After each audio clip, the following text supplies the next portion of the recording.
여러분 안녕하세요. 요즘 데이트 폭력, 교제 살인 등의 사건을 뉴스에서 빈번하게 접하게 됩니다.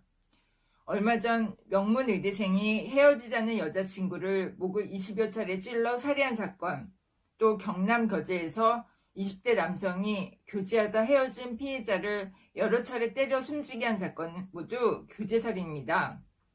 그래서 안전이별이라는 용어가 등장했습니다.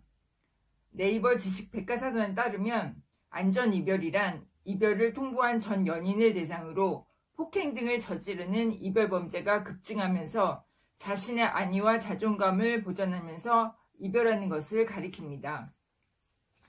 예전에는 이별이나 실연에 약간의 낭만적인 정서가 포함되어 있었지만 이제는 이별이 공포인 시대가 되었습니다.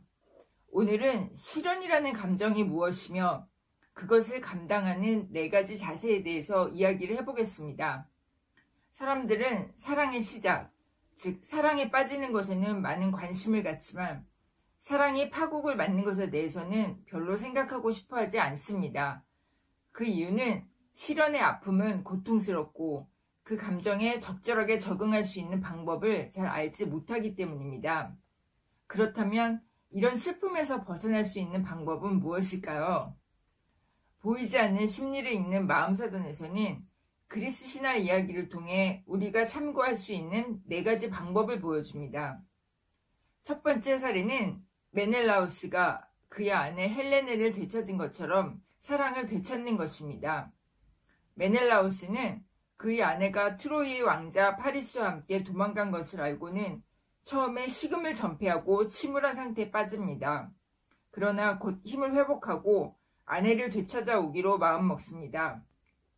트로이 전쟁은 바로 이로 인해 벌어진 전쟁입니다. 메넬라우스는 결국 전쟁에서 이겨 아내를 자신의 품으로 데려오는 데 성공합니다. 메넬라우스의 사례는 실연의 아픔을 겪고도 무슨 수를 써서라도 연인을 되찾은 경우입니다.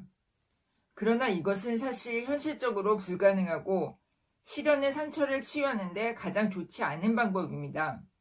자신이 겪는 현실에 대한 부정을 하고 있기 때문입니다.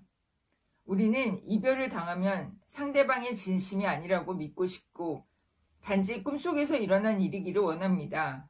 그러나 현실에 대해 부정이 심하면 심할수록 실연의 상처는 낫지 않고 깊은 우울로 빠지는 경우가 많습니다.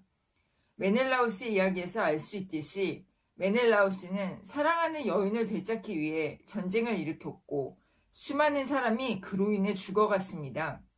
물론 현실에서 이렇게 주변 사람들을 희생하면서까지 사랑을 되찾는 예는 없지만 그만큼 사랑을 되찾으려는 과정에서 개인적으로 많은 희생을 치러야 한다는 것을 의미합니다. 또한 메넬라우스처럼 다시 연인을 되찾을 수 있는 확률은 사실 높지 않습니다. 두 번째 사례는 실연을 당한 사람이 상대방에게 복수를 하는 것입니다. 트로이 전쟁을 일으켰던 파리스는 오이노네라는 요정과 결혼을 한 상태였습니다.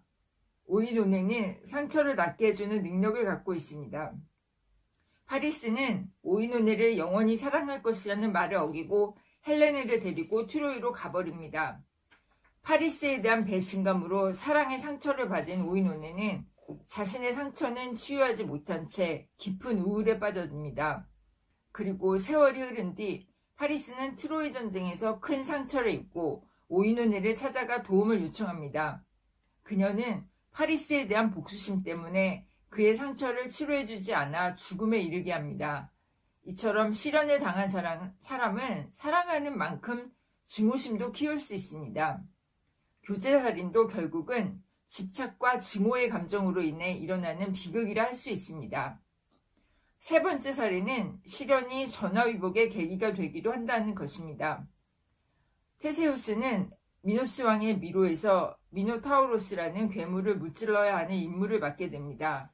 이때 미노스 왕의 딸 아리아드네가 테세우스에게 반해 아버지 몰래 미로에서 빠져나오는 방법을 그에게 알려줍니다. 게다가 아리아드네는 가족까지 버리고 테세우스를 따라서 크레타 섬을 탈출합니다. 그러나 처음부터 아리아드네를 이용하기만 했던 테세우스는 낙소스 섬에 그녀를 버리고 떠나버립니다.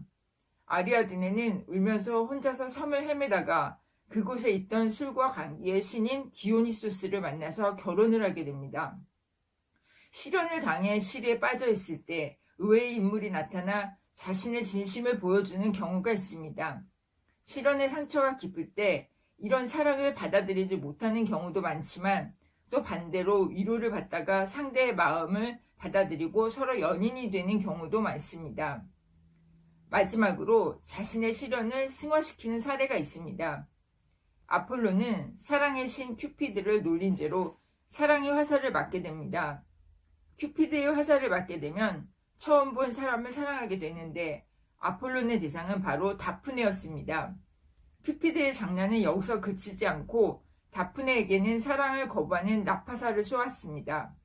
나파사를 맞게 되면 사랑의 화살과 반대로 처음 본 사람이 그 누구든 그를 싫어하게 됩니다. 그래서 아폴로는 다프네를 쫓아다니고 다프네는 도망가는 행동이 반복됩니다. 다프네는 아폴론에게 잡히려고 할 때 강의 신인 아버지 페네이오스에게 도와달라고 기도를 드렸고 페네이오스는 다프네를 월계수로 변하게 합니다. 아폴로는 자신의 사랑을 받아주지 않은 다프네를 원망하지 않고 그녀를 기려 승리하는 개선장군에게 월계수의 관을 씌워주라고 합니다. 그래서 올림픽의 우승자에게는 월계수의 관을 씌우는 전통이 생기게 된 것입니다. 자신의 지극한 사랑을 받아주지 않았을 때 일반적인 반응은 상대를 매우 원망하는 것입니다. 아폴론도 월계수로 변한 다프네를 보고 원망의 감정으로 그 월계수를 도끼로 베어버릴 수도 있었을 것입니다. 그러나 아폴로는 자신의 사랑을 받아주지 않은 다프네를 인정하고 자신의 사랑을 그냥 간직하기로 합니다. 그래서 아폴로는 다프네에 대한 섭섭한 마음을 도리어 영원한 사랑으로 승화시킵니다.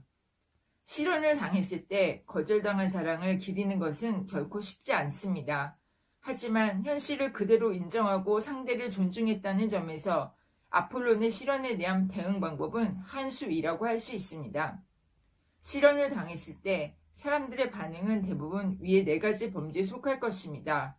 이러한 4가지 해결 방법 중 그 선택은 개인의 성격과 환경에 따라 다를 수밖에 없습니다. 그러나 중요한 것은 상대를 인정하고 존중하는 것은 자존감이 높은 행동이며 보다 슬기롭게 시련의 슬픔을 건너 나오는 방법이 될 것입니다.